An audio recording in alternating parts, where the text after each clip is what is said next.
feel like this part of the song is super loud and I have to talk over it, which is why I usually, like right now, just wait.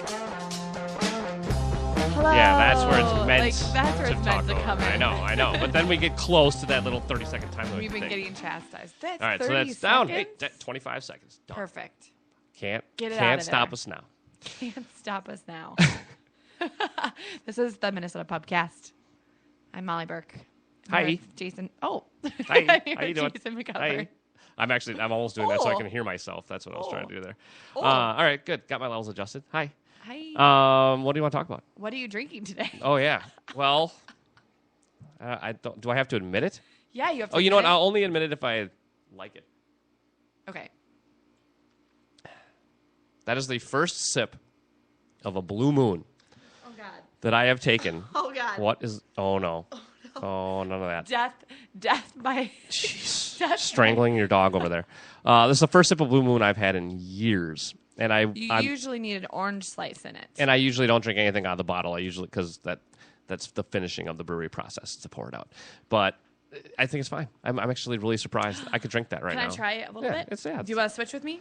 Yeah, well, okay. And what have you got over there? I'm drinking Woodchuck cider, the Gumption line, which I've never heard of until you brought it to me last night. Right, and I had never heard of it. I think it's pretty new. They were pushing this stuff hard on us, too. I like that. This is good. This is refreshing. The Blue Moon. All right. You know, unless there's something crazy about it, I can't differentiate ciders. That just tastes like a cider. But it tastes like a full-bodied cider, which is wondering why I think they're calling it Gumption. It's got a little gumption. Our Woodchuck Gumption celebrates the spirit of P.T. Barnum. Okay. The animal abuser, P.T. Barnum. And those with the gumption to follow their own path. Okay, well, we pair fresh juice of common eating apples with dry cider apples to bring you a bold and unique drinking experience. Essentially, this is celebrating the circus, which I don't even believe in the circus.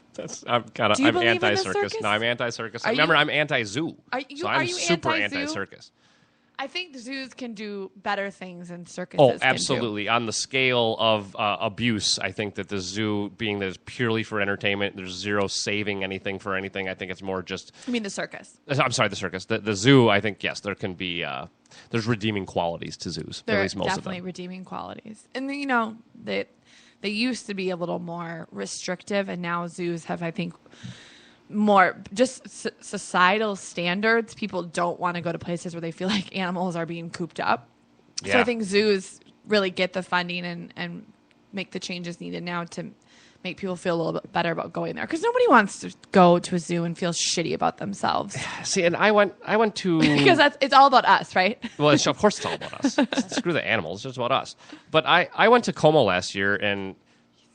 It was fun. Circling this table. I know. I'm nervous. Well, keep an eye on him.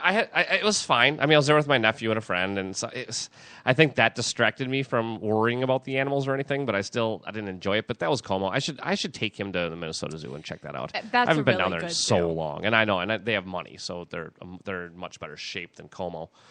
How do you think that this company came up with the P.T. Barnum? Especially stick. In 2015. That's what weird. Does this have to fucking do with anything?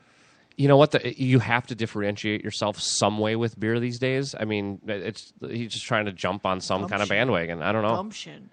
You know what my favorite thing is, though? Those little cookies in the red box with the animals on the front. It looks like a circus train box. Mm-hmm. Yeah, animal crackers, aren't they? Yeah, they're like animal cookies. Yeah, but they're called animal crackers. But I can't find them anymore. Well, I don't eat them anymore, obviously, because they're not gluten-free. But, you know, they have the little string to carry it. Yeah, I think I can picture that. Do you know what I'm talking about? I think I remember and those when we were little. In it.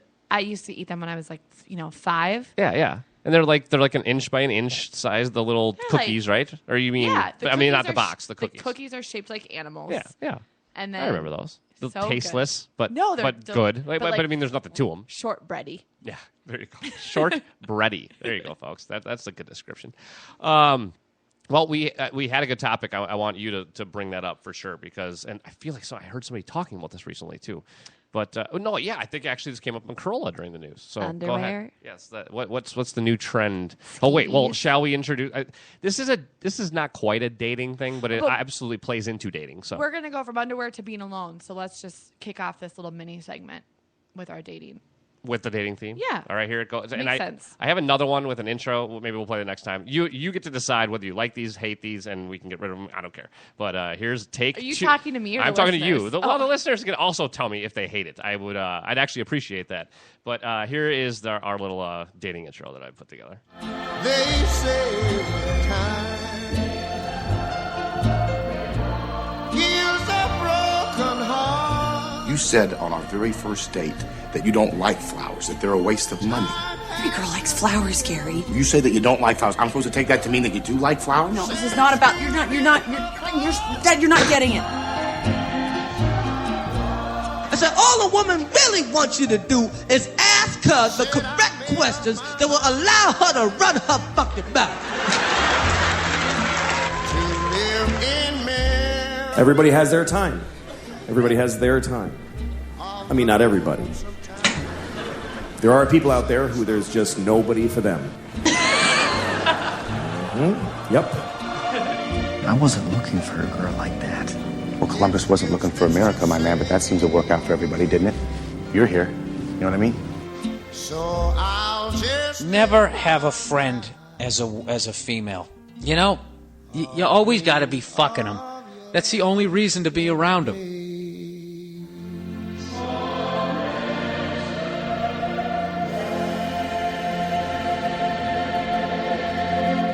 Uncle, why are you single? So anyway, yeah. So that is the dating theme. I know it's a little long. We might have to cut it down a little bit, but it's fun, and we won't play it all the time. I can tell it was made by a man, though. And a single one, probably. Yeah, I can tell. Right? I can tell. Yeah, that's definitely coming from a male perspective. I'm definitely missing some When Harry Met Sally, but I feel like that can maybe go in our movie intro. Well, we can tweak these too. We can have some fun with these because that was just something. Was one day. I mean, that took me an hour. I just came up with some good, some good movie quotes that I thought, and then that Bill Burr one and Chris Rock. He's oddly focused sometimes, isn't he? Yeah, and he usually doesn't give me any attention. And right now he's just staring at you. Kind of, he's winking at me a little because he's got the one eye going. He's like kind of a weird human. No, he's not. No, he's not. We watched a YouTube video for like 7 minutes last night. Just sat together and watched it, and he watches it because his head turns. Just so everybody knows, we are talking about Ollie, her dog, and yeah, he is just chilling. At least he's chilling now, though, instead of running around the room and scaring us. Yeah, well, you know what? If he takes a poop, it's small.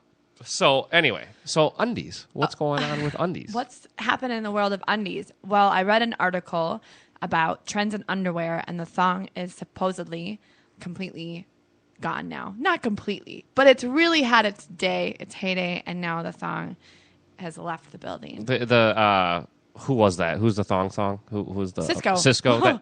Cisco. Oh, and he's got something going on too. I heard it today in the news or something. He lives in Maple Grove. Oh wait, yeah. What, did you just tell me that off air or something? Where did I hear that? Somebody else. I told did you hear that recently. Yeah. Why? What? Like who knew? His girlfriend has a good job somewhere in Minnesota, and she's from here, and her family's here, and he moved here, and he lives in fucking Maple Grove. See, and I did hear this, and it went right over my head at the time. But now I'm kicking myself because I'm going, what a great guest to talk about the evolution from the thong back to granny panties. I mean, I wonder if he would have a real. I mean, his whole career is based on that song. Do you think he would come on the show? No, not at all. I don't think we'd ever be able to track him down. But it would be fun to try.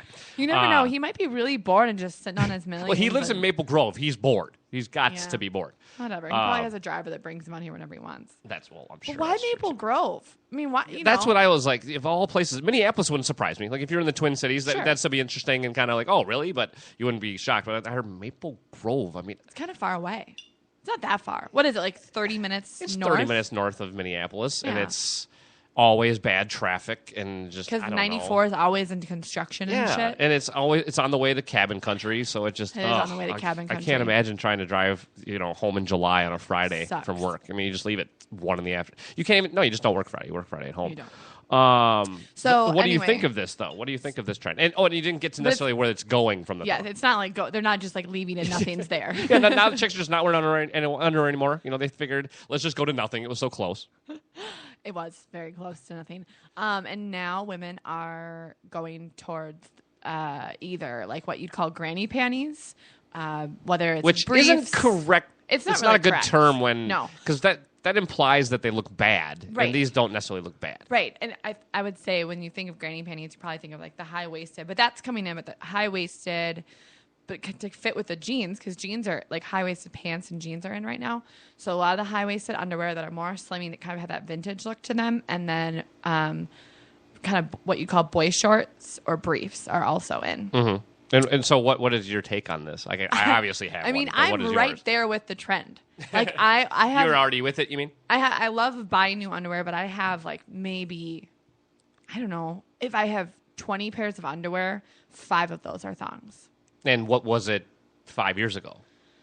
Was that a higher percentage? Yeah, I would say probably half were thongs, and then when I was in high school, almost 100%. Like I have just had shitty underwear for days. I just didn't feel good. You know, you're like, or what girls call period underwear, which is kind of gross, but it's true. No, I like know when what you mean. just Yep. don't feel like you just feel icky, And the rest of the time, floss. and you feel just not sexy at all. The rest of the time, yeah. What up the your hell? ass. How could you? What? Okay, I want to word this correctly. Who were you doing that for? Well, I think when I was in high school, I was doing it for that because that's what was cool because Cisco was on, and I've heard that guys like thongs, and that was like my thing. Like the big thing was graduating from wearing like underwear as a preteen, like normal underwear, big underwear, to all of a sudden like being a woman Basically and wearing thongs lingerie. and wearing lingerie and like going by yourself and picking out your own underwear, whether it was Victoria's Secret or like the bins at Charlotte Russe. Girls will know what I'm talking about. And so it was just like, yeah, it was just graduating to adulthood essentially. And now I wear underwear for me, and I wear underwear for how it's going to look under my clothes. Like if I'm wearing a skirt where you're going to see everything, absolutely I'll wear a thong or underwear that is now what they call like seamless, so you can't see it. But it's more strategic now. It fits how I feel. Okay, because I still. Well, let's go back though to when you started wearing thongs as a teen. I totally understand that was a That fad. sounds so- I really want to get deep into this. No, that's messed up. But I just want to because it would be interesting to talk to a 45-year-old woman who went through that phase too. You know, where thongs became really big. You know, Cisco too. But Yeah. at that age, because as a teenager. I mean, okay, I guess where I'm going to go with this is, would guys know you were wearing a thong when you were 15, 16? I mean, not Oh that you're my like God. whale tailing it, like so everybody But could totally, see. we totally would though. But you did. Okay, so you were Girls doing would it for totally the guys. It was whale-tail completely it. for the guys then. Absolutely. That's the only reason to do it. Okay, but that Or you'd be like, guess what color thong I'm wearing? You know, that was like the question, like, what color thong are you wearing? see, and that makes me feel better though, because I don't think I've ever heard a woman say, no, I just they're really comfortable. I just really just enjoy them. They're my favorite. I do have a couple friends that truly love thongs and G-strings. They don't want anything covering their butt. They feel like there's too much fabric. It's just personal preference, but I truly know that it's personal preference for them, and they love like little bitty underwear. I think the rest of women are just kind of all over the place. I'm like, whatever. Okay, I haven't thought about it for years.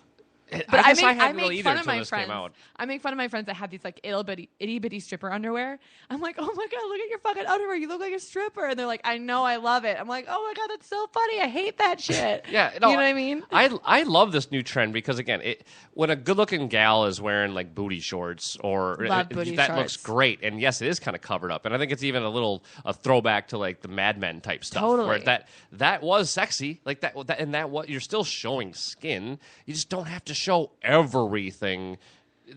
I like that it leaves a little mystery. Like Sure. we don't have that anymore, and I think that's the weird little tangent. But that's what I'm really, really digging about Mad Men, and maybe you felt this as you watched the series too. But I have this longing for living in a society that was that way, where a man wore a coat and a hat, People and he dressed took it up, off indoors, and cared about their appearance. and women wore how many different layers, under and all the Or jewelry just and just different silhouettes for women. It was just, you're more covered up, but it was like still sexy in a really interesting way. Yeah, 'cause it was sophisticated. It was. I just feel like that time was just completely more sophisticated.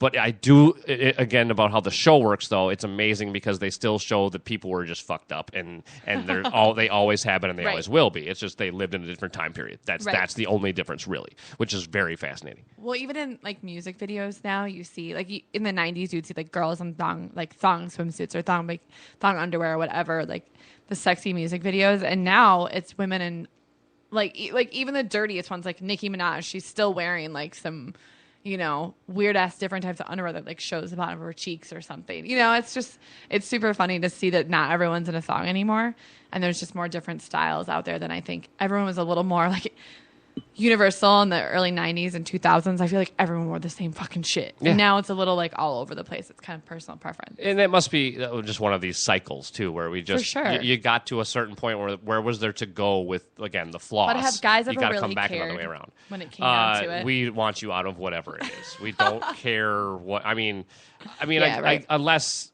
I'm trying to think what you would have to try, to be unattractive for that to really matter. You know what I mean? Like in general, no. But I always was a guy where there's something sexy about a thong, but it's not the actual thong itself. It's more the mentality of a woman wearing a thong, or they aren't as prissy as a girl who, especially back in the day, who would say, "Oh no, I'm not wearing a thong." So I think that was more of a mental thing anyway for guys. Yeah. Anyway, it's not necessarily even about the visual as much. Well, and then a lot of the articles said, guys, I dress for myself, but every woman will admit to dressing for men every once in a while. When you're going on a date, you want yourself to feel good, but you want the guy to feel like you want him to want you. There you go. Thank you. Okay. But guys are like, the writer of the article was like, guys just like women in like white t-shirts and like cute cotton underwear. Yeah, I like that line too from that. Yeah, that was, it's true. And if you can pull it off, women feel sexy too a lot of the time. Right. When a girl has, or one of the other look is where you're wearing the button-up shirt, where you're wearing your boyfriend's button-up shirt. Those aren't as comfortable as your boyfriend's t-shirt, but no, of course. But I'm just saying, there's something else about that look. There's maybe it's more sophisticated because it's button-up. He's fine. He's not going to do anything. Remember, we trust him. Do we? Let's actually. Well, do we? I guess I'm going to say I do, but I guess I don't need to worry about it as much as you do. Let's talk about being alone here too, since we're kind of still in the dating segment. That was a local piece, Star Tribune, or was it just picked up by the Star Tribune? Yeah, it was local because she said Minnesota people. The Minnesotans need to be alone more often. Here's one of those things where we got to definitely remember it at some point tonight. I'll post it. I'm going to be watching the hockey game. I'll post it, but we got to post that so people can see the article because it's pretty interesting. But this gal basically is saying we need more alone time, and everything she's learned about happiness she's learned while alone. My first comment that I just have to say about it, and then I want to hear what you heard about or thought about it. But the first paragraph, she's saying how she's learned this happiness by herself while being at like a cafe between a date of two 20-somethings and then another date of two, people in their 50s. And I'm going, well, yeah, that could be a definite like epiphany of if they're both just having one of those nights and they're both fighting. You're sitting there by yourself going, this is the greatest night ever. I'm so glad I'm not in a bad relationship with, you know what I mean? So that in and of itself doesn't mean you're just going to find happiness, especially sitting between two dates by yourself. I thought that was just an interesting way to start it, but that's not obviously the whole point of it. But her point is enjoy yourself being alone, and there's a lot of ways people are doing it more now. What you brought this up, so what did you find interesting about it? Well, I found it interesting because I'm usually always alone. I do a lot of things on my own, sometimes out of choice, sometimes like actually making a conscious decision to be alone. And I've never had a problem with it. I'm at the stage in my life where I'm like, okay, I'm kind of sick of doing things alone and I'm ready to do things with somebody else, like a partner. Like I do a lot of things with friends, but I also I always go for runs by myself. I'm always working out alone. I do yoga alone. I do all my grocery shopping alone. I don't do things like movies and restaurants alone, which was a huge thing for this author. She was like, everyone should go to a movie by themselves. Everyone should go out to eat by themselves. I don't think you need to do kind of those things that you would traditionally do in a group or with a partner alone to feel comfortable by yourself. I think it's all about feeling comfortable by yourself and not feeling like you constantly need somebody to be happy or to go do something. That's kind of where I'm coming from with that. So yeah, if if as a whole, as a state, if we constantly feel like, I don't know why as a state, but she's I'm kind not sure of why singled out it's specifically Minnesotans. Minnesotan. But I think because it was the Star Tribune, so she was kind of, speaking to the local audience. As a whole, if we feel the need to be with somebody or in a relationship because we're afraid of being alone, that's a problem. But if we're genuinely enjoying ourselves with other people, I don't feel the need to, and we're comfortable alone, I don't feel the need to make the active effort. That was a very long roundabout. No, I like exactly what you said, and I think that I take it even more of you shouldn't be ashamed if you want to do these things by yourself, Laura. It shouldn't never. be you have to do it to learn who you are and to be happy. No, that if you, like you said, if you're happy and you're always surrounded by people, so be it. Who's to tell you that that's wrong? But I think there has been a stigma, especially when it comes to going out to dinner by yourself. I think that's changing, and especially this article talks a lot about that too, which I think is really interesting. These restaurants in different places, not in Minnesota and probably not even anywhere in the Midwest right now, but that are catering to singles, where it's actually for one person to go out and eat by themselves. And I think that that's something in this. In a place where in a time where you can get a frozen meal that's actually not that bad for you. I mean, we had really shit food when I was a kid. Or that was frozen. plenty of delivery options and decent food too. I mean, you can get Jimmy John's or something like that delivered now. You could get anything delivered. But there's something to the experience of eating out in public. But you don't necessarily, I don't do it often, but I don't think you do need to be with someone to go enjoy a meal. No, I don't think you need to be with someone, but I also don't think you need to experience that situation in order to feel comfortable being alone. Sure. No, yeah, I agree with that. Yeah. I like to go to movies by myself. I would never tell somebody, oh, you have to try it. You just got to try it. It's life-changing. No, I just happen to, I don't talk at a movie, so why would I care if I'm with someone? That's just my opinion. What would worry me is seeing friends or family members that hop from relationship to relationship and kind of cling to friendships because they have a fear of being alone or a fear of doing anything. That's where I would get afraid. Yeah, it's but that's a whole different issue. That's not you know what I mean? Absolutely. It's people that are what is that? Codependent. Yeah, there's people that are just literally codependent. I mean, I've known people that didn't get their license until they were how old because somebody always had to pick them up. Then they always had that reason to have someone else with them. And even if that's subconscious or conscious, either way, that to me that's unnatural. It is. It is. And it's a little all right, do some exercises. But I don't know. I don't really feel the need to go to a restaurant by myself. I'm pretty comfortable being by myself as is. Well, see, and I'm not alone very often at all. I mean, I live with my sister and my 3-year-old nephew, so that's a presence. You know what I mean? And I love him. Don't get me wrong, but that's living with a kid like that that's not even close to living alone. And I don't find myself alone much at all, and if I am, I'm watching Netflix or I just don't. I don't find myself, maybe I don't think about it because I don't care. I don't sit. I mean, I long for a relationship, but I'm not sitting around I'm going and doing this by myself. I'm not thinking about that as I'm doing it. You know what I mean? Sure. And I don't mind think about that sometimes. Sometimes I'll be out and about by myself, just doing my normal. Running around the lake, and people will be running around the lake together, biking together, or rollerblading together, and I pause for a minute. I'm like, oh, man, that would be fucking really nice. And then sometimes when it actually comes down to the wire and I have the ability to do that, I'm like, yeah.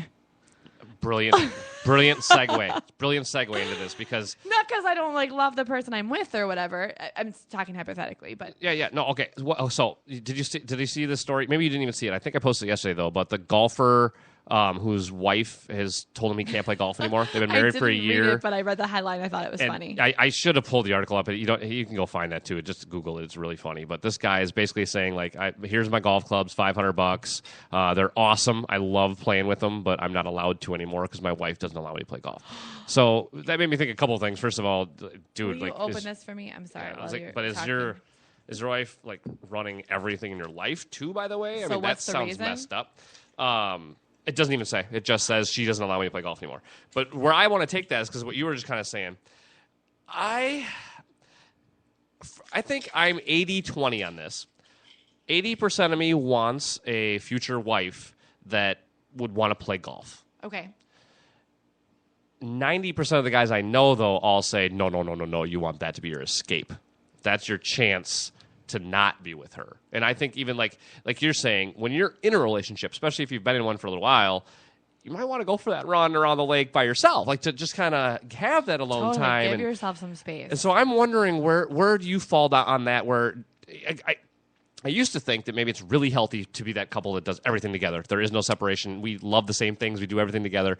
And part of me also goes, that's so unnatural too. There's got to be something where there's separation. Or it could just be each relationship is different. I'm not sure. I think that's what it comes down to it. Because I sometimes feel that way. I'm like, oh, I want someone with the same exact interests and this and that. And I want to share things with them.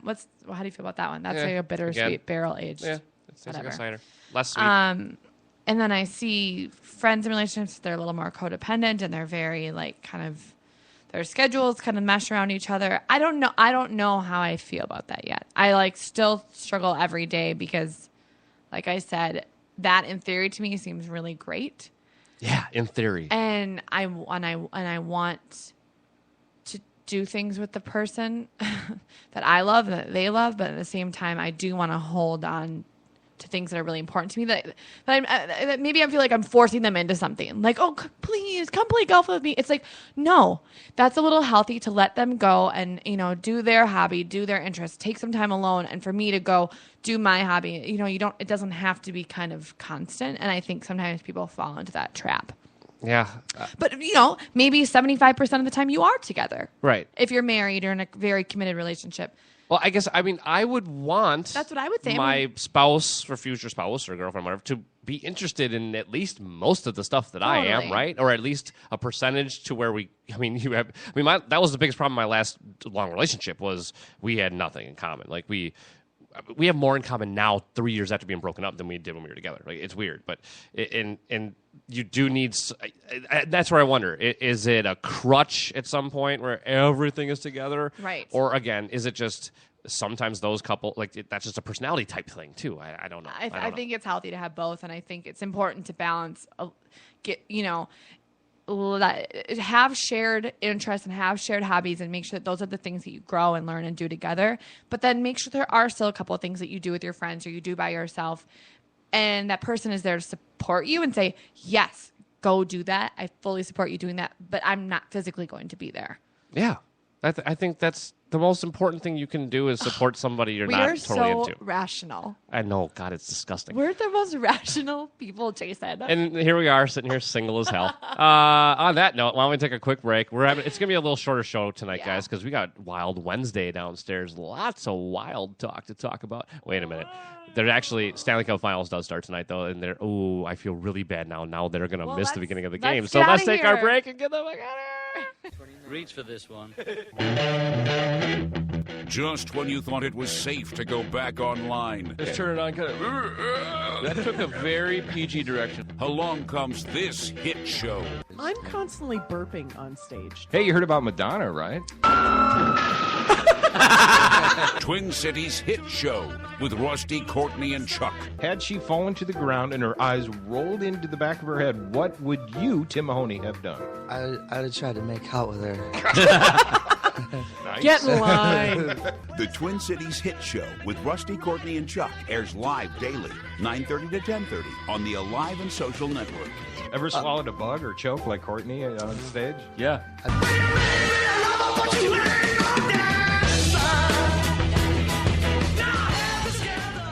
I meant to do this. With Suhan Unfiltered, sports columnist for the Minneapolis Star-Tribune, Jim Suhan presents in-depth conversations with the best writers and sports personalities in the area. Suhan brings professional journalism flavor without the verbal censoring. Find out what unfiltered really means. Only on the Alive and Social Network. SuhanUnfiltered.com.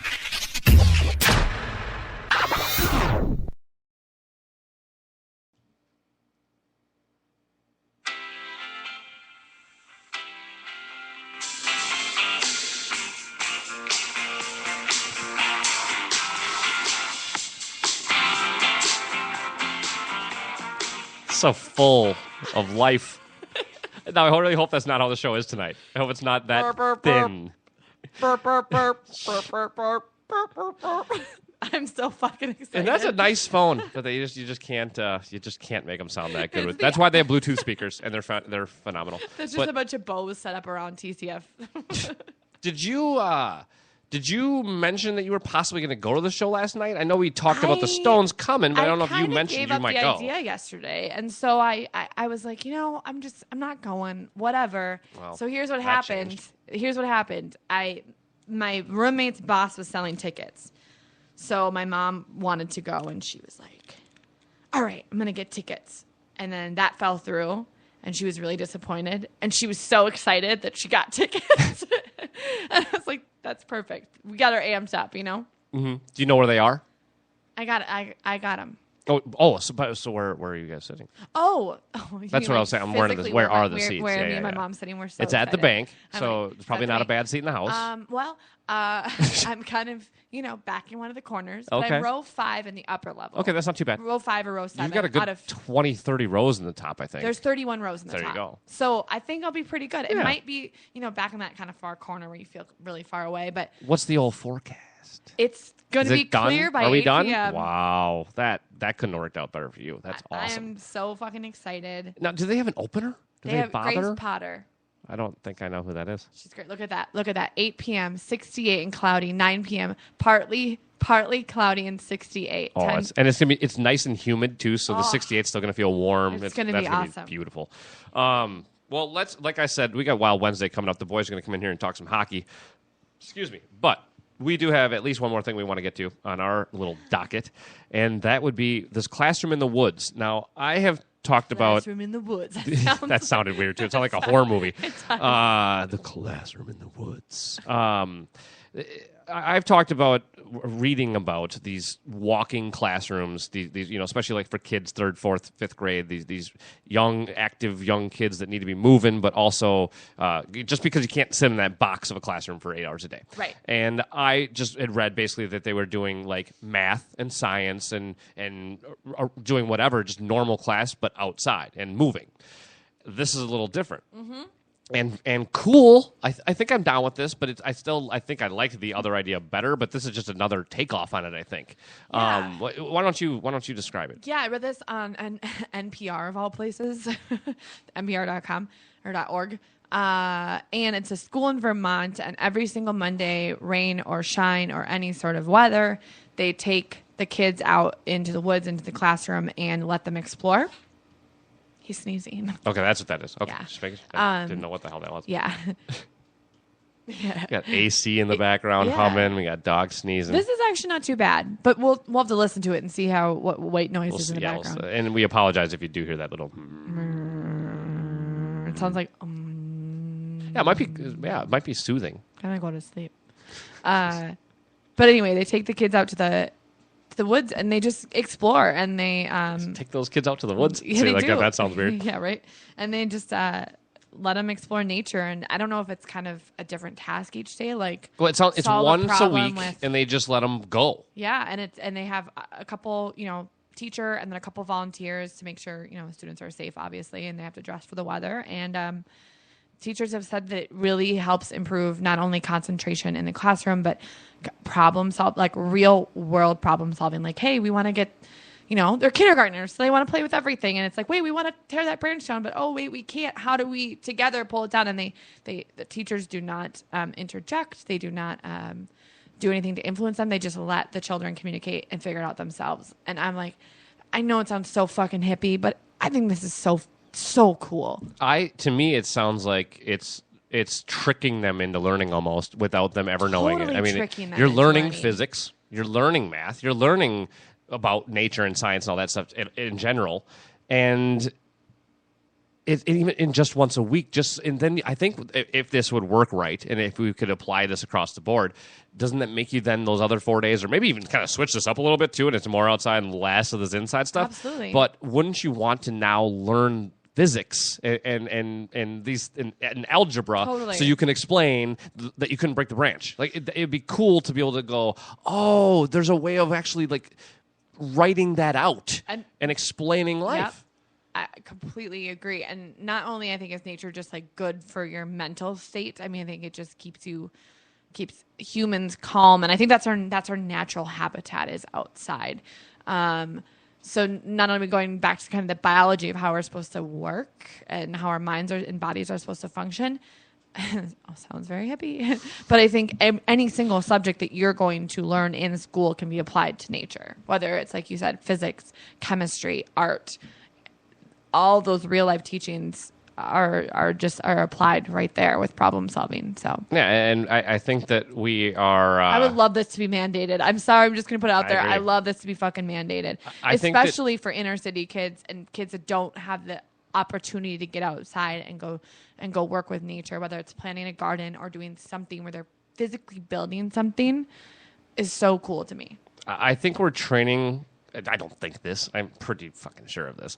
We train kids to be consumers and workers. That's what we train kids to do tests. now, which sets them up for their boss to go, here, now do this little task, and then on. And then here's your training for this factory job. Not that we have a lot of factory type jobs, but you know what I'm saying. I'm just saying, here's your training for that. Pass this test. Go do this job. It's all just set up so that we are just basically robots, and I don't think we're not growing unless we do have like classes like this. And I don't want and I think I used to be one of those people that was kind of like, oh yeah, you hippies, when people would talk about taking music and like Phi Ed and stuff away. No, that stuff it's equally as important, if not more important, to be doing other things with your brain. It's just that is working your brain out. It's like working your body out. I think you can't just pound these kids with bullshit for these tests and then expect them to be well-rounded people at all. Right. And again too, I don't like holding school responsible for making kids well-rounded, but we've kind of talked about that too, where there's enough kids that need it. You have to rely on that. I mean, that is the whole point. That is the whole point. Well, but my point being that I think a lot of people would say that that's the family's job to round out the kid, and the school's job is just to educate them. What I'm trying to say is I think I'm growing up and I'm realizing that there's not necessarily a difference. They're intertwined. Right. You can't just separate the two. Right, and we've focused too much on allowing the families to kind of do whatever they want. We've moved away from communities, focusing our communities as a whole, and having community events and having community volunteer work. That's literally a bad word on Joe Souchere's show. I mean, community? I mean, that's a fog hornable. If people go back with 1500 and don't know that. But I mean, that's how sad that this right wing thing was. It's so, don't tell me anything, and none of us should be together. I'm all by myself, and we're all individuals. I'm independent. I have my freedoms. Don't tell me what to do. I'm going to raise my kids how I want to raise my kids. But it as a whole, it's a detriment to society, and it's a detriment to your children. My dad, really quickly, we're running out of time, but my dad and I were talking about the Adrian Peterson thing, and he's like, I don't give a shit, just go play football. Like, I don't care what he did. Like, that doesn't matter to me. And I'm just like, we need to get to a point, and we are. I mean, that was a big scandal, but we need to get to a point where, yes, that all does matter to us, because if you hit your kid as discipline, that doesn't just end there. That applies to him when he's 25 and a guy cuts him off in the intersection too, and he thinks that violence is the answer. We've brought this up too, and I know I'm jumping on my high horse, but I love, and I think we do need to sometimes, as Northerners, say, no, guys, yeah, I know you've done it that way in the South, but I'm sick of it. And it's not okay. Mm-hmm. It's just not. I mean, it's cultural differences, sure. Yeah, racism was just a cultural difference too. Fuck it. No, it's not okay. We need to grow up and get past this kind of stuff. So anyway, all right, diatribe over. Let's let the Wild Wednesday peeps jump up here. I got a hockey game to go watch anyway. Game 1 Stanley Cup Finals. It's gonna be awesome. Go Blackhawks. Oh, fuck you.